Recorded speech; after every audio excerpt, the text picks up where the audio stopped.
আসসালামু আলাইকুম। রাজশাহী প্রকৌশল ও প্রযুক্তি বিশ্ববিদ্যালয়ে ভর্তি পরীক্ষার সর্বশেষ আপডেট আমরা জানবো। ২য় মেরিট শেষে কতগুলো আসন খালি আছে এবং সর্বশেষ মেধা মেরিট পজিশন কত পর্যন্ত গেছে। এরপরে ৩য় মেরিটে ভর্তি তারিখ, সাবজেক্ট চয়েস, ফি জমা দেওয়ার তারিখ, এরপর আমাদের অটো মাইগ্রেশন বন্ধ করার তারিখ সহ এবং কি ডকুমেন্টস লাগবে আমরা এগুলো নিয়ে বিস্তারিত আলোচনা করব। তো প্রথম দেখি ৩য় মেরিটে সাক্ষাৎকারে অংশগ্রহণ করতে হবে ৫ এপ্রিল ২০২৬ রবিবার। যদি কেউ সাক্ষাৎকারে যাদের ডাকা হয়েছে মেরিটে তারা যদি কেউ সাক্ষাৎকারে অংশগ্রহণ না করে তাহলে সেক্ষেত্রে ভর্তি বাতিল হয়ে যাবে। তো আমাদের ৫ এপ্রিল রবিবার সকাল ১০টা থেকে দুপুর ২টার ভিতরে রুয়েট গেস্ট হাউসে উপস্থিত থেকে আমাদের সাক্ষাৎকার অংশগ্রহণ নিতে হবে। এরপর স্বাস্থ্য পরীক্ষা ওই দিনই কিন্তু আমাদের স্বাস্থ্য পরীক্ষা হবে ৫ এপ্রিল ২০২৬। সেক্ষেত্রে আমাদের সাথে করি ভালো কোনো ডায়াগনস্টিক সেন্টার থেকে ব্লাড গ্রুপ টেস্ট যে রিপোর্টটা সেটা আমরা অবশ্যই সাথে রাখবো। এরপরে কারো যদি এমন হয় যে সে আগে সাবজেক্ট চয়েস দেয় নাই তাহলে সাক্ষাৎকারের দিন কিন্তু সে আবার সাবজেক্ট চয়েস মানে ৫ এপ্রিল সে আবার নতুন করে সাবজেক্ট চয়েস দিতে পারবে। সেক্ষেত্রে আমরা অবশ্যই সিলেক্ট করে রাখবো যে কোনটা আগে পরে দিব যাতে করে তাড়াতাড়ি ওটা দিয়ে দিতে পারি। এরপরে ভর্তি ফি জমা আমরা যেদিন সাক্ষাৎকারে অংশগ্রহণ করব ওই দিন রাতে বা তার পরের দিন কিন্তু আমাদের একটা তালিকা প্রকাশ করা হবে যে কে কোন সাবজেক্টে আমরা তো এখানে সাক্ষাৎকারে অংশগ্রহণ করছি এরপরে মেরিট অনুযায়ী কে কোন সাবজেক্ট পেয়েছে সেটা কিন্তু একটা তালিকা প্রকাশ করা হবে ওই দিন রাতে বা পরের দিন। তো পরের দিন যদি সকালে তালিকা প্রকাশ করে তাহলে সেক্ষেত্রে আমরা তালিকা দেখি ৬ এপ্রিল সকাল ১০টা থেকে দুপুর ২টার ভিতরে অবশ্যই আমরা আমাদের ভর্তি কনফার্ম করব। সেক্ষেত্রে রূপালী ব্যাংক রুয়েট শাখাতে আমরা ১৮,৫০০ টাকা জমা দিয়ে আমাদের ভর্তি নিশ্চিত করব। এরপরে ডকুমেন্টস যেগুলো আমরা সাথে রাখবো সেক্ষেত্রে মাধ্যমিকের যে সনদপত্র বা সার্টিফিকেট সেটার সাথে রাখবো। মাধ্যমিক এবং উচ্চ মাধ্যমিকের গ্রেড শিট বা মার্কশিট বা নম্বরপত্র যেটাই বলি না কেন আমরা সেটা অবশ্যই সাথে রাখবো। এর মেইন কপি সবসময় মেইন কপি রাখবো।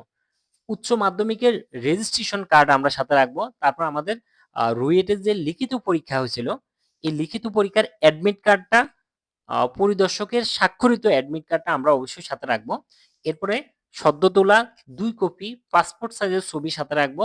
তারপর হলো আমাদের প্রশংসাপত্র মানে টেস্টিমোনিয়াল সেটা আমরা সর্বশেষ প্রতিষ্ঠান তার মানে উচ্চ মাধ্যমিকে আমরা যে কলেজ থেকে পড়ছি সেই কলেজের থেকে আমরা একটা প্রশংসাপত্র মেইন কপি সাথে রাখবো।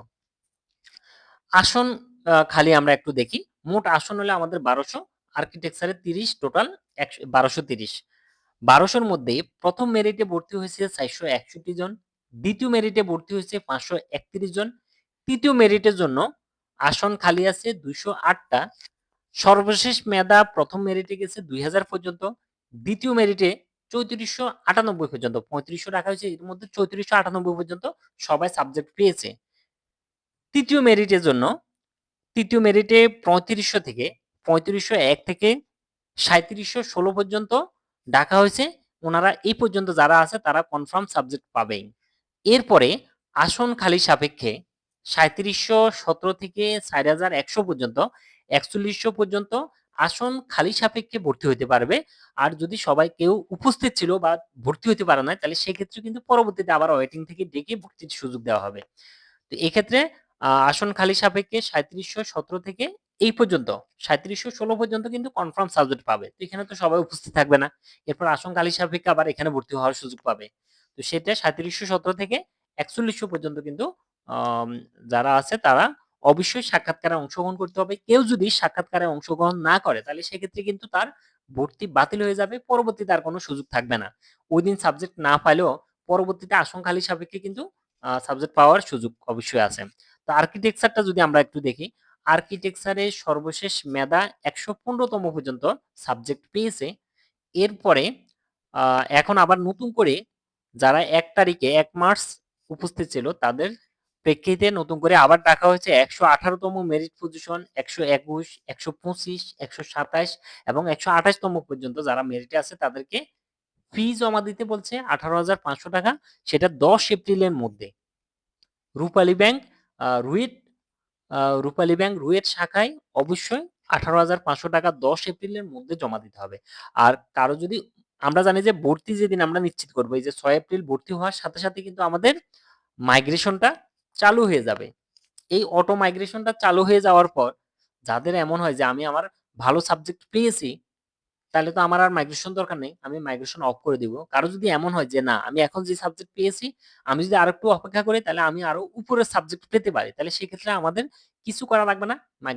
অটো মাইগ্রেশনটা চলমান থাকবে। আর কারো যদি এমন হয় আমি আমার প্রাপ্ত সাবজেক্ট পেয়েছি, আমার আর উপরে কোন সাবজেক্টের দরকার নেই। তাহলে সেক্ষেত্রে আমরা মাইগ্রেশন বন্ধ করে দেব। আর এই অটো মাইগ্রেশন বন্ধ করার জন্য আমরা সরাসরি ইউজার আইডি পাসওয়ার্ড দিয়ে লগইন করব। তারপর অটো মাইগ্রেশন অপশনে ক্লিক করব। তারপরে ড্যাশবোর্ডে ক্লিক করলে আমরা এখানে সব অপশন পাবো। তো এখান থেকে আমরা অটো মাইগ্রেশন অফ ক্লিক করার পর আমাদের কিন্তু একটা ফর্ম আসবে। ওই ফর্মটা আমরা ডাউনলোড করব, ওটা পূরণ করব। তারপরে এরপরে অপশন আসবে ফর্মটা আপলোড করার জন্য, আমরা সেটা আপলোড করে দেব। আপলোড করে দেওয়ার পর সাবমিট করব। সাবমিট করার পর আমাদের কিন্তু অটো মাইগ্রেশনটা বন্ধ হয়ে যাবে। আর সেটা 6 এপ্রিল দুপুর 2টার মধ্যে কিন্তু অবশ্যই করতে হবে। আর ভর্তি বাতিল ওরিয়েন্টেশন শুরুর ৩ দিন পূর্ব পর্যন্ত ওরিয়েন্টেশন শুরুর ৩ দিন পূর্ব পর্যন্ত যদি আমরা ভর্তি বাতিল করি, তাহলে সহজে ভর্তি আবেদন করে সহজে ভর্তি বাতিল করে ফেলতে পারবো। কিন্তু যদি ওরিয়েন্টেশন শুরু হয়ে ক্লাস শুরু হয়ে যায় ওরিয়েন্টেশনের পরে, তখনও আমরা ভর্তি বাতিল করতে পারবো। তবে সেক্ষেত্রে ভর্তি বাতিল করলে নিয়মগুলো আরেকটু কঠিন হবে। এখন সহজ। তো এটাই ছিল আমাদের রুয়েট ভর্তি পরীক্ষার সর্বশেষ আপডেট। ধন্যবাদ। আসসালামু আলাইকুম।